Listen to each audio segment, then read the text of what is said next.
Hi, good evening everyone.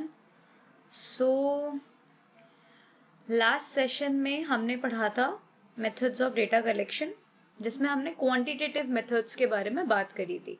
तो quantitative में पहला क्या था, हमारे पास थे सर्वे डिजाइन, सर्वे मेथड्स थे हमारे, जिसमें सैम्पलिंग थी, क्वेश्चनर्स थे। क्वेश्चनर्स को हम किस किस तरीके से क्वेश्चनर कैसे हम भेज सकते हैं, किस तरीके से उसको एडमिनिस्टर कराना है, तो हम मेल कर सकते हैं या हम ग्रुप में करवा सकते हैं क्वेश्चनर फिलअप, या हम क्या कर सकते हैं घर पे हाउस होल्ड ड्रॉप ऑफ सर्वे भी हम कर सकते हैं।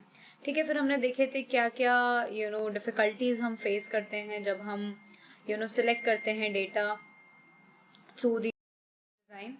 ओके, देन हमने पढ़ा था सोशियोमेट्री के बारे में, देन हमने पढ़ा था एटीट्यूड स्केल्स के बारे में, इसमें था numerical rating scale, force choice rating scales, जिसमें 2 चॉइसेस होती हैं और आपको उन दोनों में से एक चॉइस सिलेक्ट करनी होती है। देन आपने ग्राफिक रेटिंग स्केल के बारे में पढ़ा था। ओके, देन इसके भी रेटिंग स्केल्स के भी हमने डिसएडवांटेजेस देखे थे, शॉर्टकमिंग्स देखी थी। एंड एट लास्ट हमने देखा था मैकेनिकल ऑब्जर्वेशन।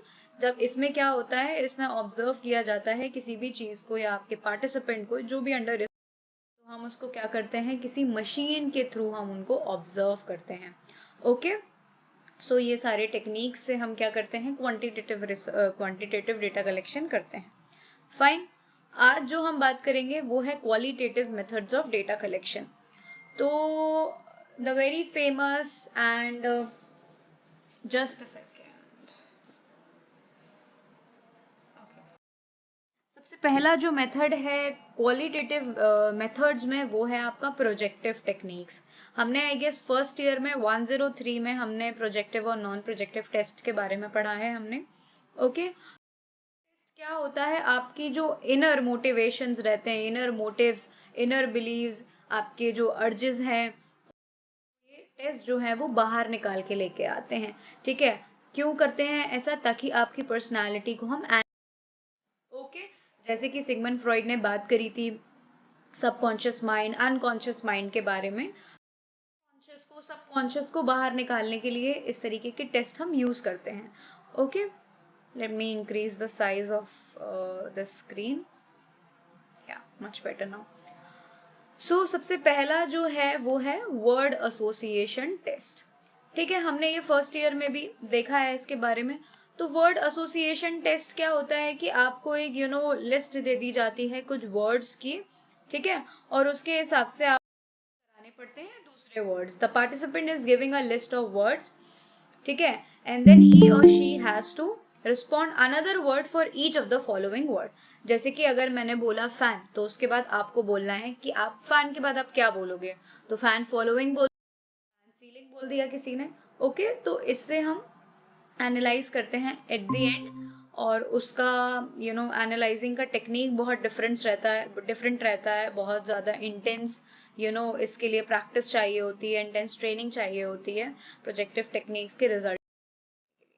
ठीक है, ये हो गया word association test. Next we have is completion test. तो एक fill in the blank type का या होते हैं या स्टोरीज होती हैं, तो आपको उसको क्या करना होता है, कंप्लीट करना होता है। तो इससे आपके सबकॉन्शियस माइंड में क्या चल रहा है वो समझ में आता है। Okay, then construction. कंस्ट्रक्शन में क्या होता है कि आपको कुछ पिक्चर्स दे दी जाती हैं, ठीक है, या करेंगे पार्टिसिपेंट्स को बेसिकली ग्रुप में अगर एडमिनिस्टर करा रहे हैं, या अगर इंडिविजुअली भी एडमिनिस्टर कर रहा है, रिसर्चर कर रहा है, टीचर कर रहा है, काउंसलर कर रहा है, जो भी कर रहा है, तो वो आपको कुछ पिक्चर्स दिखाएगा और देख के अराउंड 4 से 5 या अंडर 10 ही पिक्चर्स रहती हैं। उन पिक्चर्स के अकॉर्डिंग स्टोरी बनानी होती है। जैसे बादलों की इमेज दिखा दी, ठीक है, बादलों की पिक्चर दिखा दी, फिर एक बच्चा है उसकी पिक्चर दिखा दी, फिर आपने दिखाया कि बच्चे खेल रहे हैं, फिर आपने दिखाया कि मम्मी पकड़ के लेके आ रही हैं, फिर आपको उस पर स्टोरी बनानी होती है। Okay, so this is construction technique. Projective technique का एक और मेथड, एक और टेस्ट जो कि है एक्सप्रेशन टेक्निक्स। तो यहाँ participants are asked to provide his or her attitude for each people। वहां पे लोग होते हैं, तो लोगों के अकॉर्डिंग किसी को भी लेके आ सकते हैं। तो उन लोगों के रिगार्डिंग आपका क्या एटीट्यूड है, लेट्स से महात्मा गांधी को लेकर नेल्सन मंडेला को लेके आपका क्या एटीट्यूड है, बराक ओबामा को लेके आपका क्या एटीट्यूड है ना। तो वो टेक्निक्स में हम निकालते हैं अंदर से, अनकॉन्शियस से, कि इनका एटीट्यूड किस तरीके का है। तो क्या समझ में आया कि इस तरीके से हम पर्सनालिटी को एनालाइज कर रहे हैं। तो ये क्या है, ये क्वालिटेटिव मेथड है डेटा कलेक्शन का। Okay, then next we have observation method. Again ये भी हमने फर्स्ट ईयर में पढ़ा है, ठीक है। ऑब्जर्वेशन में क्या होता है, ऑब्जर्व करते हो अपने पार्टिसिपेंट्स को, जो भी आपके रिसर्च के पार्टिसिपेंट्स हैं, ऑब्जर्वेशन मेथड में आप उनको ऑब्जर्व करोगे। ओके, तो हमने देखा था डायरेक्ट ऑब्जर्वेशन, इनडायरेक्ट ऑब्जर्वेशन और observation, non participant observation. I hope you guys remember, जब रिसर्चर पार्टिसिपेट करता है अपने ग्रुप ऑफ पार्टिसिपेंट्स के साथ, तो वो क्या हो जाएगा, पार्टिसिपेशन ऑब्जर्वेशन हो जाएगा। और नॉन पार्टिसिपेट होगा कि वो दूर से सारी चीजों को क्या कर रहा है, ऑब्जर्व कर रहा है, सारी सिचुएशन को।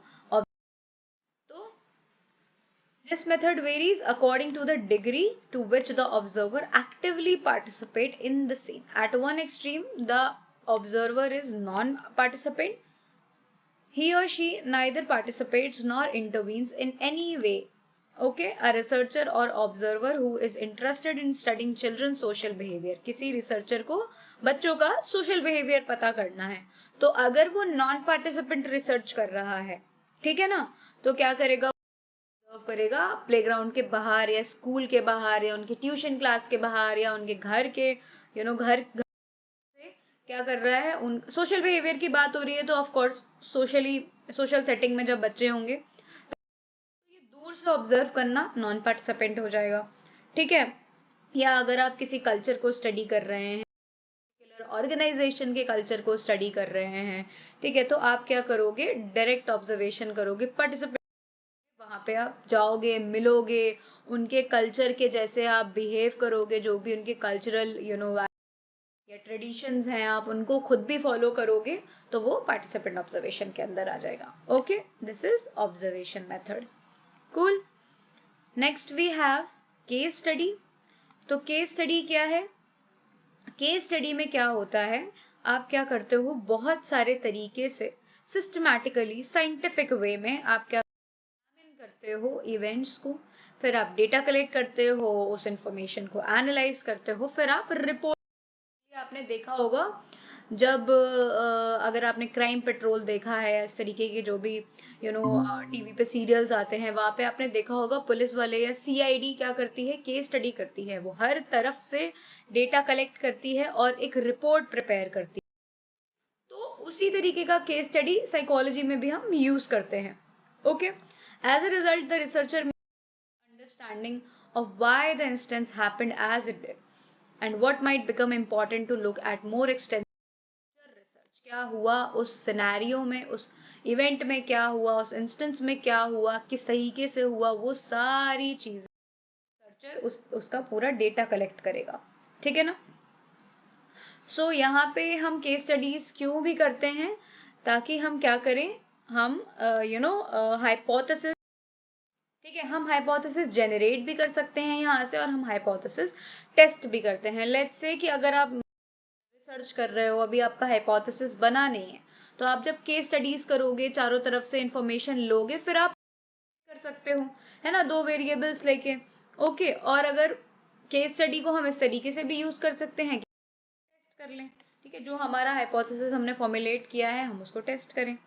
Okay, so a case study should be defined as a research strategy and inquiry that investigate a phenomenon within its real life context। real life settings में हम case studies case study करते हैं। Okay, यहाँ पे क्या होता है, यहाँ पे हम क्वांटिटेटिव एविडेंसेस भी लेते हैं, हम क्वालिटेटिव एविडेंसेस भी लेते हैं, हम डेटा कलेक्ट कर सकते हैं, हम उस तरीके से डेटा कलेक्ट करते हैं। लेट्स से किसी की पुरानी डायरी देख रहे हैं, पिक्चर्स देख, या उसके कुछ रिपोर्ट कार्ड्स देख रहे हैं, या जो भी चीजें पॉसिबल है मिलना, वो हम सब देख रहे हैं, एवरीथिंग। ओके, देन देखते हैं टाइप्स ऑफ केस स्टडी। मैंने आपको एक लिंक भेजा है, आप लोगों ने देखा होगा अपने व्हाट्सएप ग्रुप्स पे, तो ये सारी केस स्टडीज के बारे में वहां पे विद एग्जाम्पल लिखा हुआ है, तो वो प्लीज आप लोग आज पढ़ लेना। तो पहला है इलस्ट्रेटिव केस स्टडी। इलस्ट्रेटिव में क्या होता है, आप बेसिकली डिस्क्राइब करते हो, एक दो को लेके आप चीजों को डिस्क्राइब कर रहे हो, ठीक है ना, आप फेमिलियर हो रहे हो चीजों के साथ। देन एक्सप्लोरेटरी और पायलट स्टडीज, या जैसे पायलट स्टडीज के बारे में मैं पहले भी काफी बार बता चुकी हूँ। यहाँ पे मेन जो एम है वो क्या है, एक्सप्लोर करना है। ओके मतलब एक बड़ी इन्वेस्टिगेशन को समझने से पहले आपको पायलट स्टडी करनी है, आपको सारी चीजें समझनी है ऑन। तो ये एक्सप्लोरेटरी। क्यूमुलेटिव में क्या होता है कि एक ही समय पे बहुत सारी तरीके से सेवरल सोर्सेस से आप इंफॉर्मेशन कलेक्ट। ओके, यहाँ पे आप जब ज्यादा तरीके से इंफॉर्मेशन कलेक्ट कर रहे हो, ज्यादा सोर्सेस से इंफॉर्मेशन कलेक्ट कर रहे हो, आप पहले पुरानी जो स्टडीज हुई हैं वहां से भी डेटा कलेक्ट कर रहे हो, ठीक है, तो क्या होगा, चांसेस जो बहुत अच्छा होगा। Okay, and then critical instance case study, यहाँ पे आपका इंटरेस्ट जनरलाइज करने का नहीं, you are just examining the situation, okay, with your own interest, ठीक है ना, ये हो। तो ये क्रिटिकल, तो इसके एग्जाम्पल्स आप लोग देख लेना वो लिंक के through. Okay, then we have uses of case studies. तो यूजेस ऑफ केस स्टडीज में क्या है, आप राइटिंग एनालिसिस कर सकते हो, क्योंकि केस स्टडी जब आप लिखते हो तो वो रिटन, तो आप एनालिसिस कर सकते हो। Okay, the most careful analysis of a case study is probably made in writing. Okay, then panel of experts होते हैं, जब केस स्टडीज आपके पास प्रेजेंट होती है तो बहुत सारे एक्सपर्ट्स मिलके उस पर क्या कर सकते हैं, अपनी राय दे सकते हैं। और analysis of similar case study, आपके पास एक तरीके की केस स्टडी है तो आप उसी को लेके आप दूसरी एनालिसिस कर सकते हो, या आपके पास अभी जो केस स्टडी है अगर फ्यूचर में सिमिलर केस आया तो आप अपनी previous case study.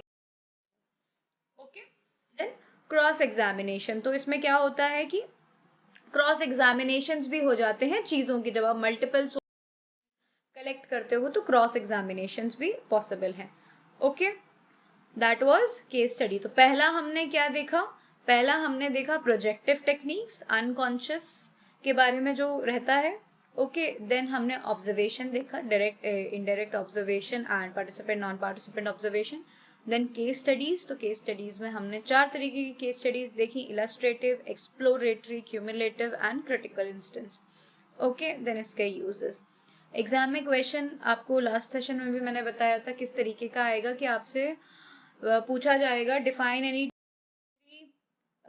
Methods of quantitative data collection, ठीक है, quantitative methods of data collection, या define any 2 quantitative as well as qualitative methods of data collection, ठीक है, तो आपको इस फाइन।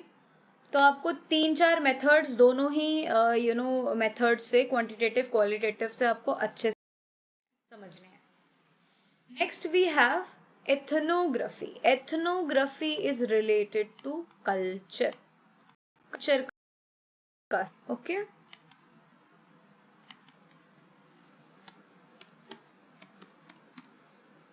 ठीक है, एथनोग्राफी, एथनिक वेयर आपने सुना होगा ना, बहुत अभी कॉमन वर्ड है ये, बहुत फेमस वर्ड है।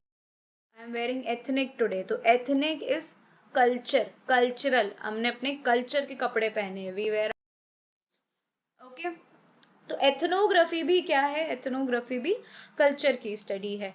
इसको एथनो मेथोडोलॉजी या मेथोडोलॉजी ऑफ पीपल, उस कल्चर में जो लोग हैं उनकी स्टडी है, ठीक है। This study basically intends to study culture through close observation and active participation. Close observation and active participation, ये की वर्ड्स हैं यहाँ के।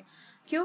क्योंकि आप किसी समझ सकते हो जब आप क्लोजली उसको ऑब्जर्व करोगे और एक्टिवली पार्टिसिपेट करोगे। Focuses on studying socio-cultural phenomena of a community. Okay, approaches होती हैं एटिक और एमिक, ये बुक में नहीं गिवन है आपके। एटिक और एमिक, एटिक और एमिक में क्या रहता है, एक तरीके से आप किसी स्टडी कर रहे हो तो उसमें क्या है कि मतलब आप उस कल्चर का पार्ट हो, ही है तो कल्चर है, मतलब अगर नहीं भी है तो आप किसी और कल्चर से उसको कंपेयर नहीं कर रहे हो, ठीक है ना। दूसरा जो अप्रोच होता है उसमें रहता है कि आप क्या करते हो, एज अ आउटसाइड रिसर्च कर रहे हो, आपका जो व्यू पॉइंट है वो आउटसाइडर व्यू पॉइंट होगा। और जब आप एमिक अप्रोच होता है, आपका इनसाइडर व्यू पॉइंट होता है। मैं लिख देती हूँ उसको यहाँ पे ताकि इट वुड टू रिमेम्बर,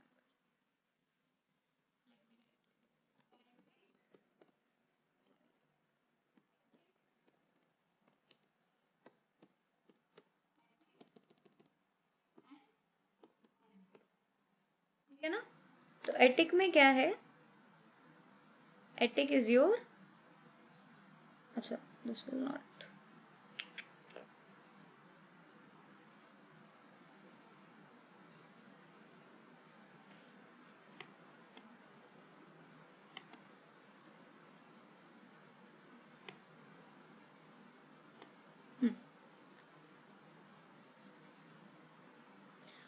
तो एटिक इज योर,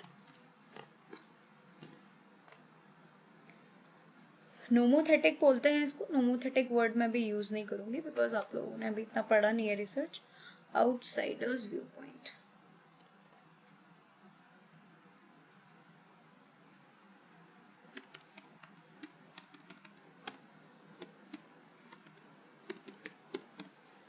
ठीक है ना, outsiders view point. And emic is your insiders view point, Insiders,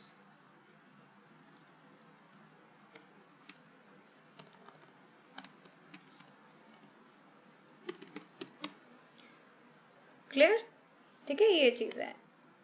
तो इस दो तरीके से हम, इसमें दो अप्रोचेस होती हैं बेसिकली एथनोग्राफी में, ठीक है। So on the behalf community, तो यहाँ पर होता क्या है, बेसिकली लोगों से मिलता है, रिसर्चर लोगों से मिलेगा, चीजों को समझेगा, उनकी कम्युनिटी को समझने की कोशिश करेगा, ठीक है। On the behalf of their community the participant provides the researcher some more participants या सम मोर रिस्पोंडेंट्स, जिसको चेनिंग सैम्पलिंग भी हम कहते हैं। जैसे उसने बताया कि हमारे यहाँ का बिजनेस इस तरीके से होता है, तो उसने उस बिजनेसमैन के पास जाओ, वो आपको ज्यादा अच्छी इन्फॉर्मेशन देगा।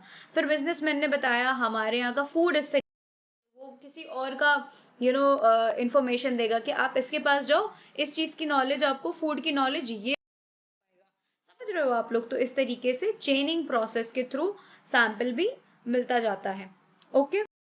Selected samples are re-interviewed in order to elicit deeper and ambiguous responses. Got it? The within the community for months in order to gain more information through chaining process and collect data in form of observational transcripts and interview recordings. Okay, so this is called ethnography. यहाँ पे क्या हो रहा है, qualitative, of course qualitative design है ये, qualitative collection का, और specifically focus किस पे है, culture पे है। Fine, this is ethnography. Now the important thing is grounded theory. Okay, हम ये छोड़ देंगे डिस्कोर्स एनालिसिस, क्योंकि सारे मेथड्स पढ़ने का कुछ काम नहीं है। जो इम्पोर्टेंट है मैं वो पढ़ाती हूँ आपको। ये लिंग्विस्टिक डिपेंडेंसीज के ऊपर है, ये ग्राउंडेड थ्योरी है। Diary writing and narrative methods, तो ये डायरी राइटिंग आप लोग इजीली समझ सकते हो इसको क्या है, तो आप लोग इसको पढ़ना, रिकॉर्ड कर रहे हैं डेली एक्टिविटीज, फिर वो डेटा हम ले रहे हैं, ठीक है ना। तो ये हो गया डायरी राइटिंग। इंटरव्यू आप लोगों ने ऑलरेडी पढ़ा है, इंटरव्यू में हमारे पास क्या होता है, इंटरव्यू एक इंटरव्यू ही रहता है और एक इंटरव्यूअर रहता है, ठीक है। इंटरव्यूइंग कौन होगा, या जो इंटरव्यूअर जो है, कौन जो इंटरव्यू ले रहा है वो रिसर्चर होगा, और जो है वो आपका पार्टिसिपेंट्स होगा, ठीक है। इसमें तीन तरीके के इंटरव्यूज होते हैं, structured, non structured, unstructured and telephonic interview. अच्छा, ये इन्होंने नया ऐड किया है यहाँ पे। तो यहाँ पर क्या होगा, in order to save time and money the researcher may call the subjects, तो टेलीफोनिक में कॉल करेंगे, अनस्ट्रक्चर में कुछ भी प्लानिंग नहीं है, और स्ट्रक्चर में प्लान किए हैं सारे क्वेश्चंस, उस हिसाब से हम क्या कर रहे हैं, रिस्पॉन्सेज पार्टिसिपेंट से। Got it? तो ये इंटरव्यू है।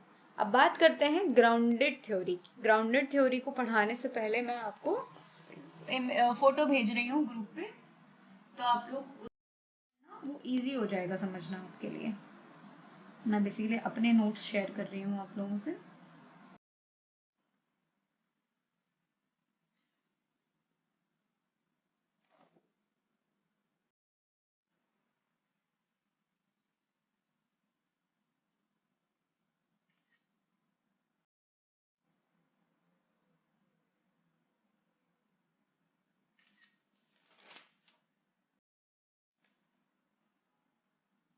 आप लोगों को समझ में आ रहा है सब कुछ?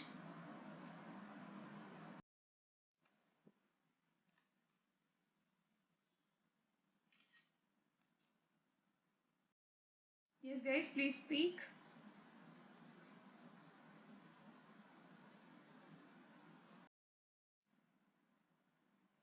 हाँ जी, ठीक है, दिख रहा है, समझ आ रहा है। Okay fine. और जो मैंने पढ़ाया अभी वो सब समझ में आया आप लोगों को? हाँ जी, हाँ जी। ओके ठीक है, आप लोग एक बार देखो नोट्स की तरफ, ठीक है? तो ग्राउंडेड थ्योरी क्यों बनाई गई थी? अच्छा, बनाई किसने थी? इसको इंट्रोड्यूस किया था ग्लेसर और स्ट्रॉस ने। कब किया था? 9। इसको भी मैं लिख देती हूँ। अच्छा, यहाँ पे लिखा हुआ है 1967 was the year actually। Okay okay, ये इनका बाद में क्या हुआ एक्चुअली, जो ग्लेसर और स्ट्रॉस थे ना, पहले तो इन्होंने साथ में मिलके ये थ्योरी इन्वेंट करी थी, ठीक है ना? फिर बाद में लड़ाई हो गई, फिर उन्होंने अपने ही जो स्ट्रॉस के आइडियाज थे वो ग्लेसर ने क्रिटिसाइज किए, ग्लेसर ने आइडियाज थे वो स्ट्रॉस ने क्या किए, उसको क्रिटिसाइज किया। तो ये ठीक है, ये this is the insightful thing, but छोड़ो, इसको नहीं देखते हैं।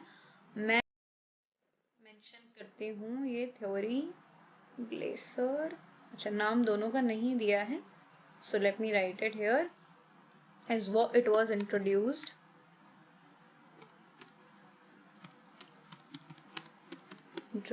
by Glaser and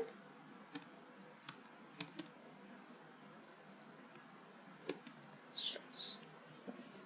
फाइन, 1967 में पहले आई थी ये, 1967। अच्छा, बनी क्यों थी? स्पेशली बनी इसीलिए थी ताकि जो क्वांटिटेटिव डेटा की डोमिनेंस है ना, जो उस मतलब कहा जाता था कि यार क्वांटिटेटिव अगर आप मेथड से डेटा कलेक्ट करोगे वो ज्यादा अच्छा है, वो ज्यादा रिलायबल है, वो ज्यादा वैलिड है, क्वालिटेटिव को इतना अच्छा नहीं मानते थे, ठीक है? तो इसीलिए ग्राउंडेड थ्योरी लेके आए ताकि इस डोमिनेंस को क्या कर सके, काउंटर कर सके। तो it was actually meant to counter the dominance of quantitative research design। quantitative wait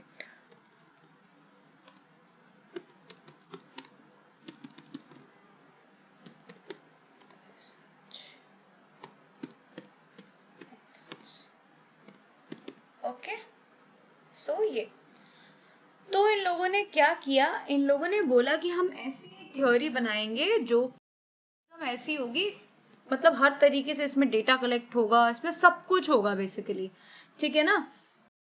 क्या है कि जब आपको एक नई थ्योरी बनानी है तो आप ऑफ कोर्स क्या करोगे, डेटा कलेक्ट करोगे, सारी चीजें करोगे। बोलते हैं एग्जॉस्टिव डेटा कलेक्शन। आपने नोट्स में भी देखा होगा, नोट्स में भी लिखा हुआ है।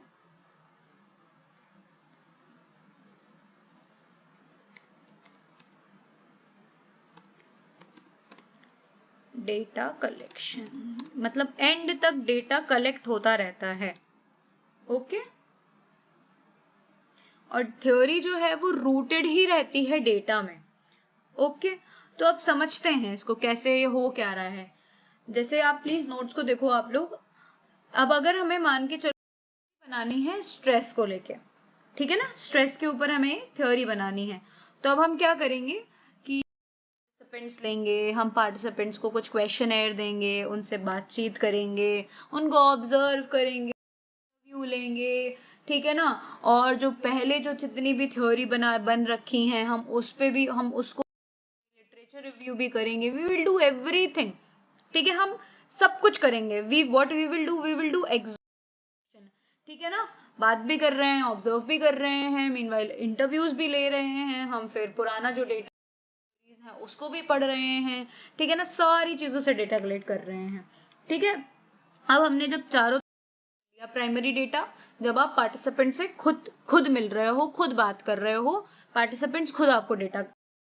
एग्जिस्टिंग सेकेंडरी डेटा में क्या आएगा, एग्जिस्टिंग जो डेटा अवेलेबल है, जो थ्योरीज हैं कि जो भी रिसर्चेस हो रखी हैं हम उसको पढ़ रहे हैं, तो वो सेकेंडरी डेटा हो जाएगा।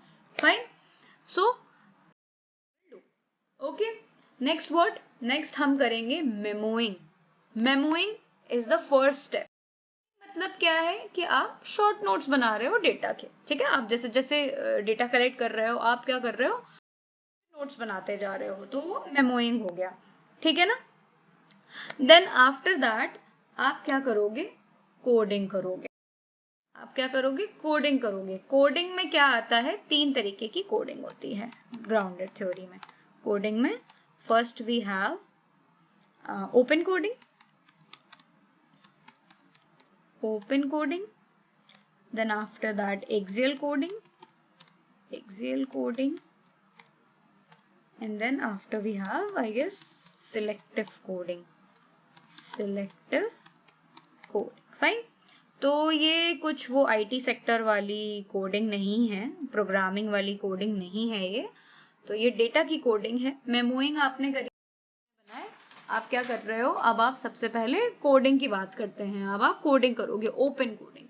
तो हम स्ट्रेस की अगर हम थ्योरी बना रहे हैं ना, तो हम थीम्स डिसाइड करेंगे। थीम्स, तो थीम्स जैसे अब हम देख रहे हैं कि स्ट्रेस जो है कहाँ से रहा है। आपने क्या किया, आपने इंटरव्यू किया, आपने ऑब्जर्वेशंस की, आपने क्वेश्चनएयर दिया, तब आपको समझ में आया कि स्ट्रेस कहाँ से रहा है। स्ट्रेस आ रहा है लोगों के जॉब से, स्ट्रेस आ रहा है मनी से, स्ट्रेस आ रहा है आपका कोई पर्सनल प्रॉब्लम है, ठीक है। स्ट्रेस आ रहा है कंपटीशन से, ठीक है, कंपटीशन से स्ट्रेस आ रहा है। तो आपने इतना सारा डेटा कलेक्ट करके आपने ये कोडिंग करी है, आपने ये थीम्स बनाई हैं कि स्ट्रेस जो है वो यहाँ से आ रहा है। These are the sources of stress, ठीक है ना। ये थीम्स आपने बना ली, ठीक है। ये हो गया step 1। This is open coding. This is what, this is open.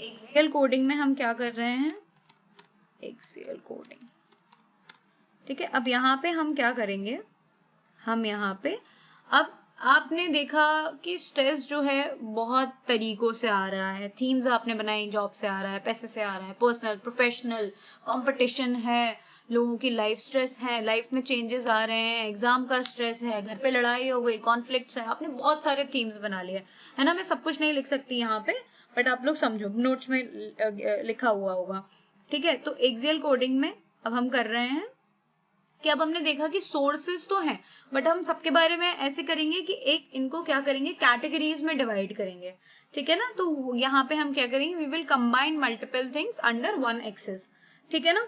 तो अब पहला हमने देखा कि प्रोफेशनल स्ट्रेस है, ठीक है ना।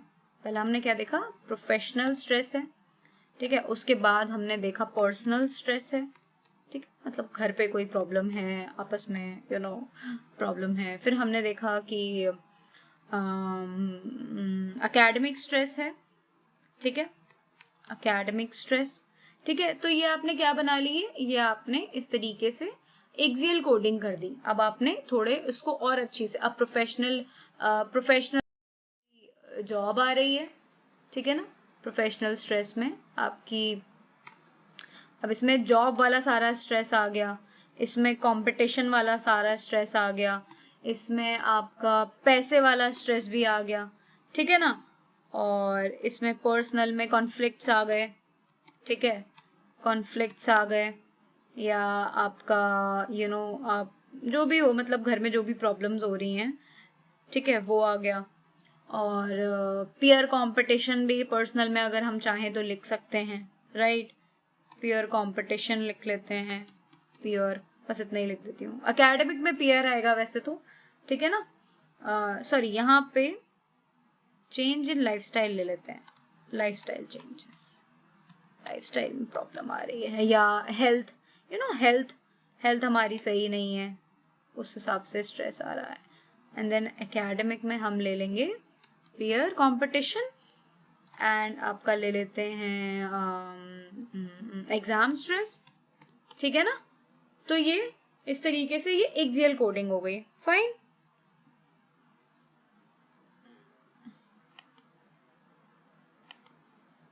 ठीक है, उसके बाद आप लास्ट में you will do selective coding. But you will do selective coding.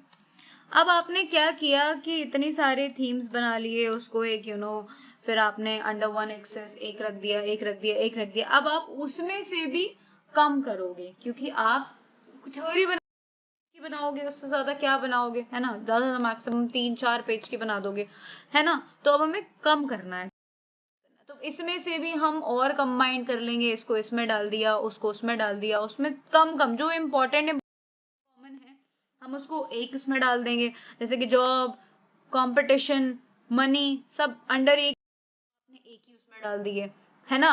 तो कम कर दिए, बेसिकली हमें और कम करना है, तो हम क्या करेंगे, डिस्कार्ड चीजों को जो कि अननेसेसरी हैं या इंपॉर्टेंट नहीं है, तो डिस्कार्ड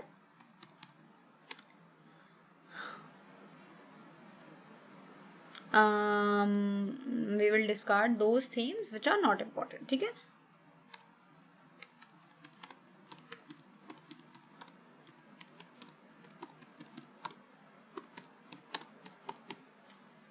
और छोटा कर देंगे हम इसको, है ना।